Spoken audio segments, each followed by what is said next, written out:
Hello aspirants, in today's session आज की class में will cover the Maratha history. जैसे कि आपको पता है कि मराठास के बारे में शाहजी भोंसले, शाहूजी, संभाजी, शिवाजी, ये सारे के सारे जो नाम हैं they are the Maratha sardars.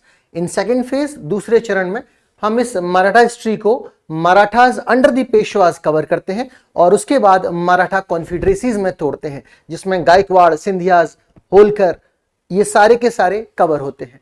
Maratha बहुत एक इंपॉर्टेंट साम्राज्य रहा है जो मुगलों की जगह ले सकता था। So Marathas were the strongest power in India who could have replaced the Mughals. इस इंपॉर्टेंट सेशन को जरा ब्रीफली देखने की कोशिश करते हैं। ये जो ब्लू कलर में सारा का सारा कवर्ड एरिया है, ये मराठास का एक्सपेंडेड एरिया है, विस्तृत क्षेत्र है।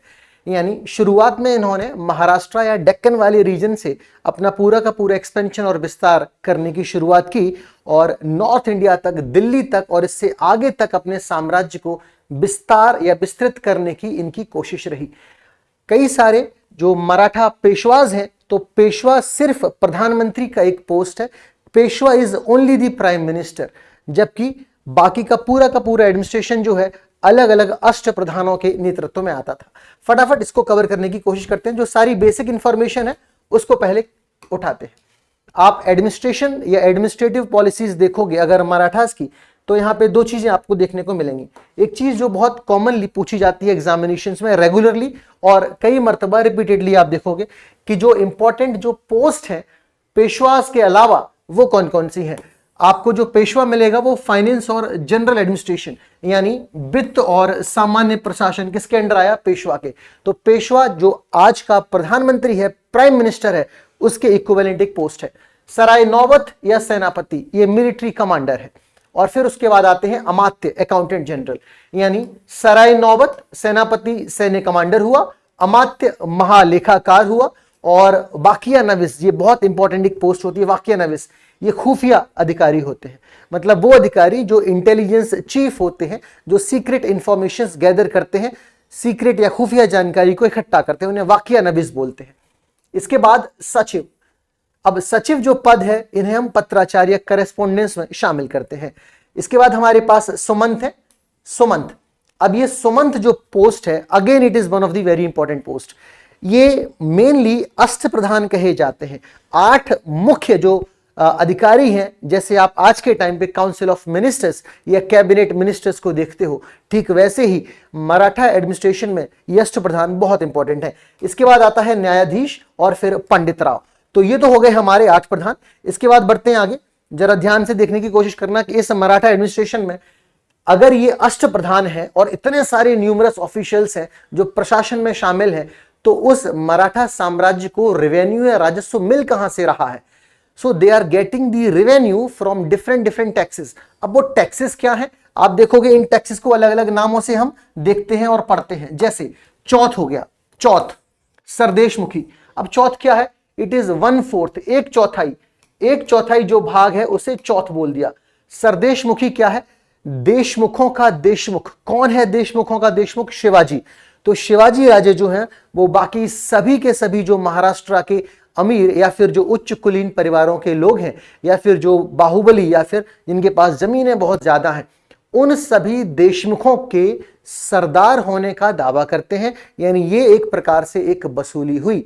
तो जो भी व्यक्ति शिवाजी को अपना सरदेशमुख नहीं मानेगा, शिवाजी उसके अगेंस्ट रेड डालेंगे। दूसरा हुआ चौथ।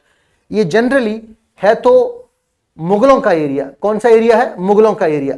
लेकिन जो पेरिफेरल रीजन है, यानी शिवाजी राजे की जो बाउंड्री से मिलता जुलता रीजन है, महाराष्ट्र में शिवाजी की जो टेरिटरी है, उस टेरिटरी की जो बाउंड्री है वो मुगल टेरिटरी से जब मैच करती है या क्लैश करती है, तो इस टेरिटरी के अंदर कई किलोमीटर तक शिवाजी चौथ वसूलते हैं। यानी मुगलिया सल्तनत के जो नागरिक हैं, जो लोग हैं, जो सब्जेक्ट्स हैं, उनको मुगल सल्तनत में रहते हुए शिवाजी को पैसा देना पड़ता है। अगर ऐसा नहीं करेंगे तो शिवाजी कभी भी रेड डाल सकता है और ऐसे में लोगों का नुकसान ज्यादा होता है।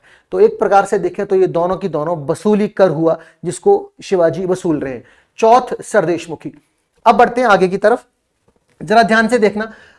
अगर हमने शिवाजी को या मराठा एडमिनिस्ट्रेशन को चेंज किया है, कवर किया है अलग अलग डिविजन्स में, जैसे मैंने पहले आपसे बोला मराठा सरदारों के बारे में हम पढ़ेंगे, फिर पेशवास के बारे में पढ़ेंगे।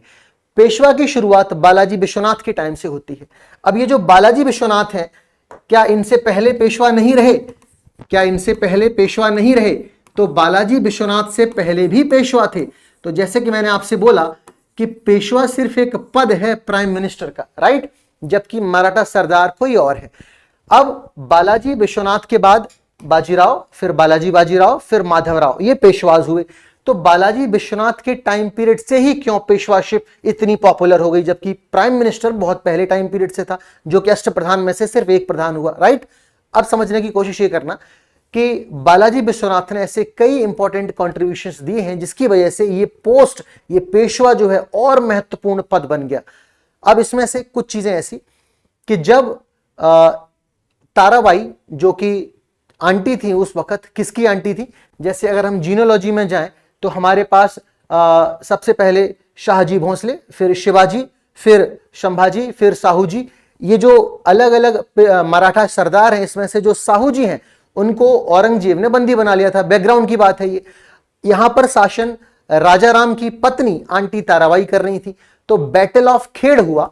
बैटल ऑफ खेड़ कब हुआ? जब औरंगजेब की मृत्यु हो गई और शाहू जी को निकाल लिया गया जेल में से। तो उनको रिहा करने में सबसे बड़ा कंट्रीब्यूशन बालाजी विश्वनाथ का है।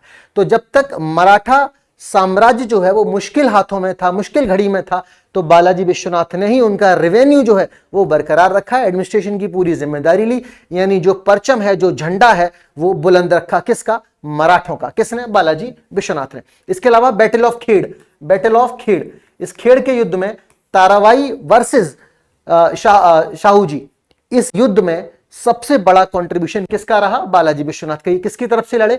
अपने मराठा सरदार की तरफ से लड़े। इसलिए ऐसे कई सारे कंट्रीब्यूशन है जहां से ये जो पोस्ट है वो बहुत ज्यादा इंपॉर्टेंट हो गई, राइट। अब जरा आगे बढ़ने की कोशिश करते हैं, दो चार चीजें और आज की क्लास में कवर करेंगे।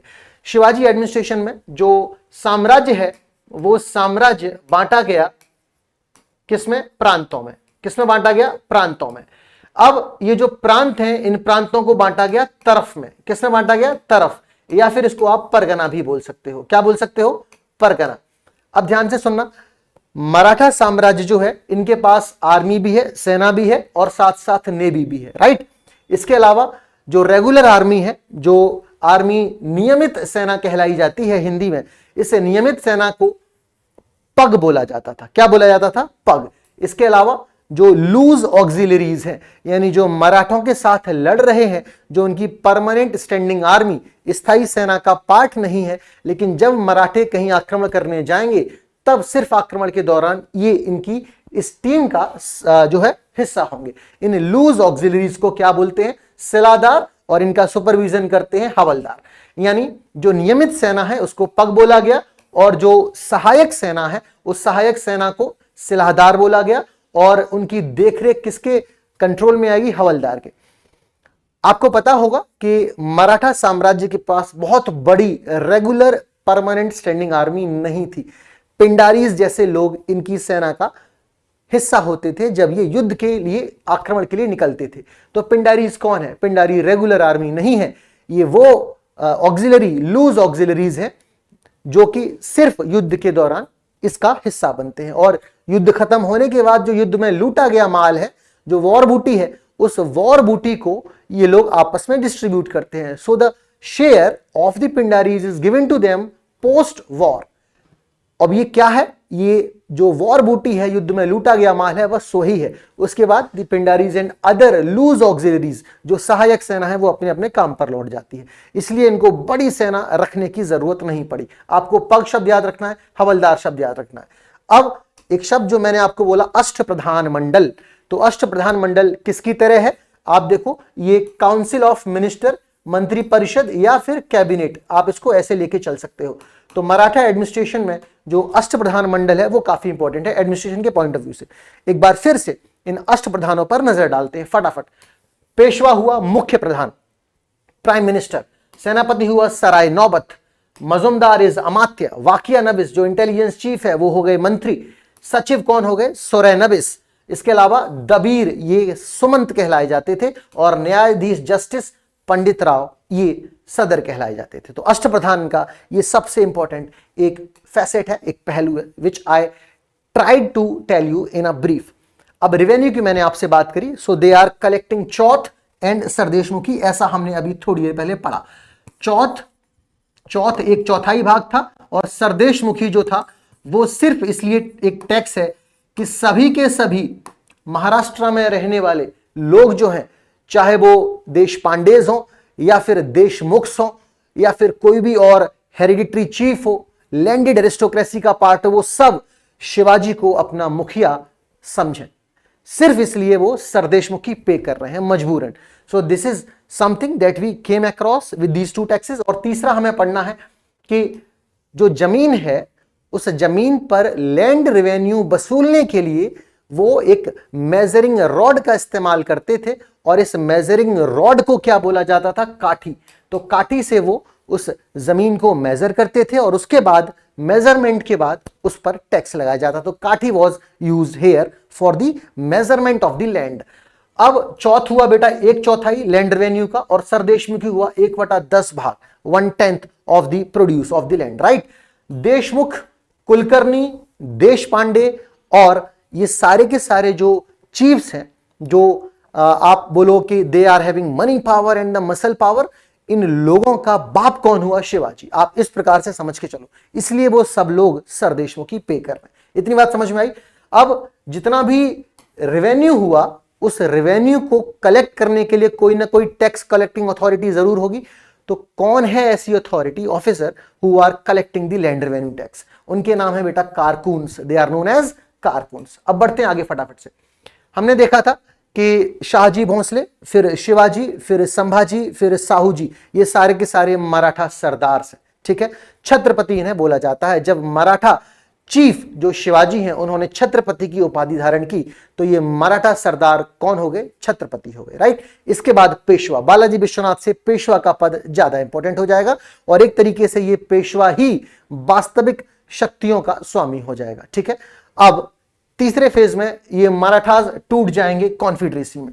अब यहां पे आप देखोगे गायकवाड़, होलकर, सिंधिया। अब ये सब कौन है और पेशवा कौन है? अब इस टाइम पे जब मराठा कॉन्फेडरेसी हो जाएगी, मराठास जो है वो अलग अलग घरानों में टूट जाएंगे। गायकवाड़ बड़ौदा, कहां पे ये शासन करेंगे? बड़ौदा में शासन करेंगे। होलकर, सिंधियाज, तो सिंधियाज हो गए ग्वालियर में, होलकर हो गए इंदौर में, और पेशवा रहेंगे पुणे में। कहां रहेंगे? पुणे में।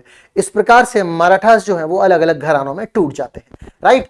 तो इस मराठा एडमिनिस्ट्रेशन में जब हम कॉन्फेडरेसी को कवर करेंगे या फिर हम पेशवास को कवर करेंगे, तो हमें कुछ चीजों का ध्यान रखना है, जिसमें मोस्टली छोटे छोटे बैटल्स हैं। ये बैटल्स कई बार मैच द फॉलोइंग के फॉर्मेट में एग्जाम में पूछ लिए जाते हैं। जैसे मैंने बैटल ऑफ खेड़ का जिक्र किया, ऐसे कई सारे बैटल मैं आपके साथ क्लासेस में शेयर करूंगा, जिनको आप किसी एक टेबल के फॉर्मेट में याद कर सकते हो। किंगडम अगर हम देखें, जो कॉन्फेडरेसी टूटी, उसमें सिंधियाज है, कहां पे है? ग्वालियर में। होलकर इंदौर, पवार धार में शासन करेंगे। गायकवाड़ बड़ौदा, भोंसलेज नागपुर, और पेशवा कहां होंगे? पेशवा होंगे पुणे में। That's all for today. Have a nice day. Thank you.